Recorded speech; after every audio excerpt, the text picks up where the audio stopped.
तुळजाभवानी माध्यमिक विद्यालय संत ज्ञानेश्वर नगर लातूर च्या व्हर्च्युअल क्लासरूम मध्ये आपल्या सर्वांचं स्वागत। तर आज आपण इयत्ता 10वी च्या मराठी विषयाचा अभ्यास करणार आहोत। तर मराठी विषयामध्ये वस्तू या कवितेचा आपण या ठिकाणी अभ्यास करणार आहोत।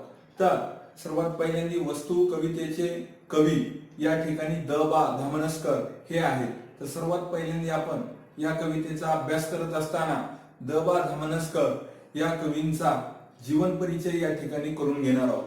तर द.बा. धामनसकर यांचा जन्म इसवी सन 1960 साली झाला।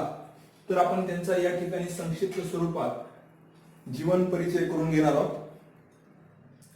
प्रसिद्ध कवी, भावोद्वेगता, चिंतनशीलता व प्रांजळपणा यामुळे धामनसकर यांच्या कविता ह्या वाचकाच्या मनाला स्पर्श करतात या ठिकाणी सांगितलेला आहे। तसेच सामाजिक तणावामुळे आलेली अस्वस्थता व्यक्त करताना संवेदनक्षम मनाला येणारी व्याकुलता आणि अभिव्यक्तीतील संयम ही त्यांच्या कवितेची वैशिष्ट्य होत। त्यांची कविता 1980 साली प्रथम कविता दशकाची या संग्रहातून ठसठशीतपणे वाचकांच्या परिचयाची झाली। प्राक्तन संदर्भ व बरेच काही उगवून आलेले हे त्यांचे कविता संग्रह प्रकाशित आहेत। तर बघा बाळांनो, आज समाजामध्ये जी असलेली अस्थिरता आहे, त्यांच्याबद्दल त्यांची असलेली व्याकुलता, याच्यामुळे त्यांनी ज्या काही कविता आजपर्यंत लिहिलेल्या आहेत वेगवेगळ्या विषयावर, त्याच्यामुळे एक प्रकारे यांच्या कविता या ठिकाणी आपल्या मनाला ह्या स्पर्श करून जातात, हे आपल्याला या ठिकाणी पाहायला मिळतं। तसेच आता नेमकं वस्तू या कवितेचा आपल्याला पद्य परिचय ज्याला म्हणतो आपण, नेमकं या कवितेमध्ये आपल्याला काय सांगितलेलं आहे, त्याचा अभ्यास आपल्याला या ठिकाणी करायचा आहे, ते पाहूया आपण। नेमकं काय आपल्याला या ठिकाणी त्याचा अभ्यास करायचा आहे। तर सर्वात प्रथम ही कविता मुक्त छंद या प्रकारातील आहे। तसेच त्याच्यानंतर कोणत्याही निर्जीव वस्तूशी मानवी भावना जोडली गेली की ती वस्तू अनमोल ठरते। वस्तू माणसाला दीर्घकाळ साथ देतात। व्यक्ती आणि वस्तू यांच्यामध्ये एक अतूट नाते तयार होते। त्यामुळे थोर व्यक्तीच्या वापरातील वस्तू पुढे संग्रहालयात जतन केल्या जातात। वस्तूंनाही भावना असतात हे समजून वस्तू वापराव्यात। वस्तूशी निगडीत स्नेह जपावा ही भावना कवितेतून व्यक्त होते। तर बघा, या ठिकाणी आपल्याला या कवितेमध्ये द.बा. धामनसकर यांनी काय सांगितलेलं आहे ते आपल्याला या ठिकाणी थोडक्यात पाहायचं आहे। तर वस्तू या कवितेमध्ये ज्या आपल्या घरामध्ये असलेल्या जीवनावश्यक वस्तू आहेत, मग तुम्ही या ठिकाणी आठवू शकता तुमच्या घरामधल्या कुठल्या कुठल्या वस्तू तुमच्या घरामध्ये आहेत। एक मिनिटासाठी तुम्ही जर विचार केला तर न पाहता देखील तुम्हाला ह्या वस्तू या ठिकाणी आठवतील। या ठिकाणी तेच सांगितलं की या वस्तू या निर्जीव असल्या तरी या ठिकाणी त्यांना आपण सजीवासारखं या ठिकाणी समजायचंय। या ठिकाणी त्यांच्याबद्दल आपण स्नेहभाव ठेवायचा, कृतज्ञता भाव ठेवायचा, कारण निर्जीव वस्तू ह्या संवेदनशील असतात असं या कवितेमध्ये आपल्या समोर त्यांनी या ठिकाणी मांडलेला। तर आता नेमकं या कवितेमध्ये आपल्याला अजून या ठिकाणी एक कृतज्ञता या वस्तूंविषयी आपण व्यक्त करायची आहे असंही या ठिकाणी सांगितलेलं आहे। तर सर्वात पहिल्यांदा मी तुम्हाला कविता वाचून दाखवतो, त्यानंतर आपण प्रत्येक ओळीचा अर्थ या ठिकाणी स्पष्ट करून घेणार आहोत। वस्तूंना जीव नसेलही कदाचित, पण जीव नसल्यासारखे वागवू नये त्यांना। वस्तूंना मन नसेलही कदाचित, पण ते असल्यासारखे वागलो तर वस्तू प्रचंड सुखावतात। वस्तू निकालच सेवकच असतात आपल्या, तरीही बरोबरीचा मान द्यावा त्यांना।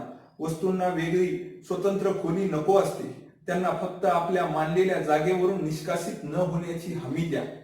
वस्तूंना असते आवड स्वच्छ राहण्याची, हे हातांना लक्षात ठेवायला सांगा।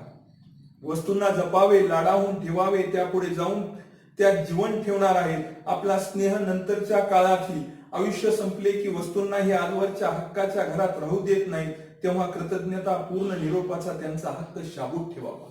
तर अशी ही कविता पूर्ण आहे। त्याच्यापैकी आपण आता या ठिकाणी पहिल्या कडव्याचा अभ्यास करणार आहोत।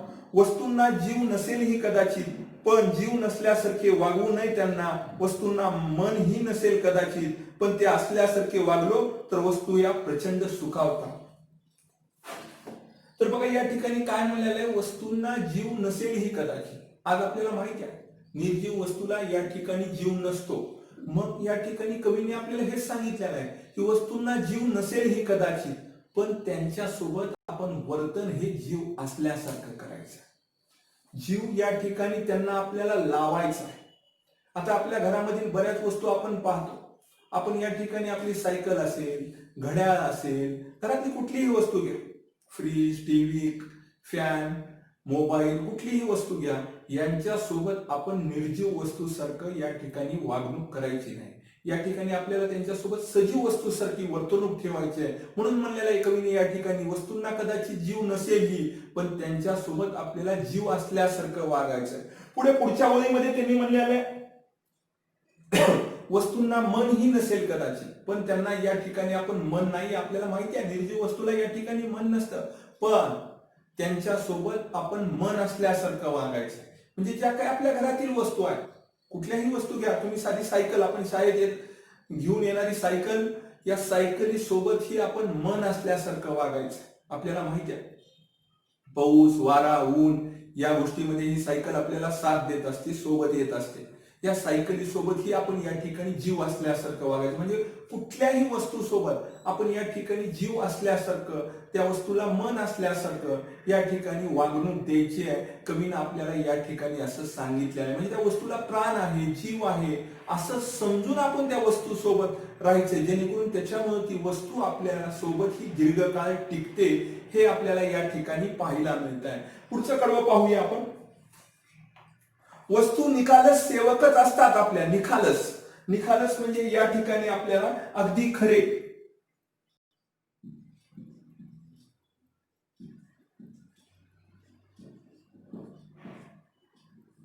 अगदी खरे असा अर्थ होतो. तर काय म्हणाले, वस्तू निखालस सेवकच असतात आपल्या, तरीही बरोबरीचा मान द्यावा त्यांना. वस्तूंना वेगळी स्वतंत्र खोली नको असते, त्यांना फक्त आपल्या मानलेल्या जागेवरून निष्कासित न होण्याची हमी द्या. निष्कासित म्हणजे पदच्युत.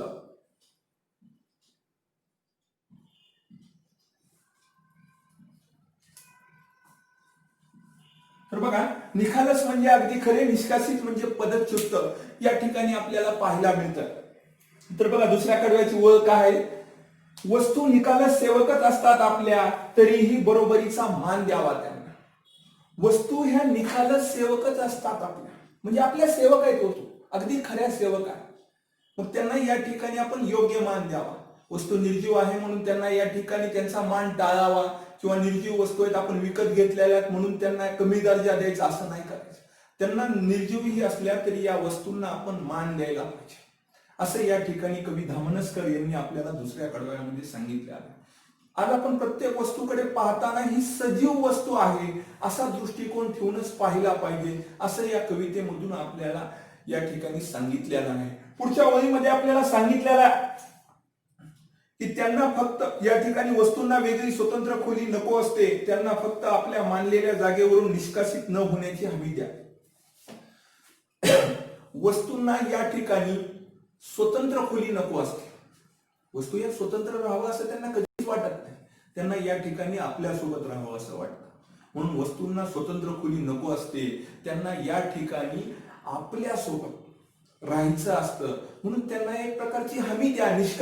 निष्कासित म्हणजे काय, पदच्युत म्हणजे जागेवरून न हटवणे. थोडक्यात म्हणजे वस्तूंना या ठिकाणी हमी असते कशाची, जागेवरून न हटू देण्याची, जेणेकरून त्या वस्तूंनाही या ठिकाणी सन्मान द्या. या कडव्यामध्ये आपल्याला पाहायला मिळतं की वस्तूंना या ठिकाणी आपण, ते आपल्या अगदी खऱ्या सेवक आहेत, त्याच्यामुळे त्यांना आपण या ठिकाणी सन्मान दिला पाहिजे, मान दिला पाहिजे. एवढंच नव्हे तर त्या वस्तूंना या ठिकाणी एक प्रकारची हमी द्या. जी प्रत्येक वस्तूंची आपल्या घरामध्ये जागा ही ठरलेली आहे. आज प्रत्येक वस्तूची जागा आपल्याला माहिती आहे, या ठिकाणी प्रत्येक वस्तूची जागा ही आपल्या घरामध्ये ठरलेली आहे. त्याच्यामुळे त्या वस्तू जिथल्या तिथंच ठेवत चला, त्या वस्तूची या ठिकाणी योग्य काळजी घ्या, असं या ठिकाणी आपल्याला पाहायला मिळतंय.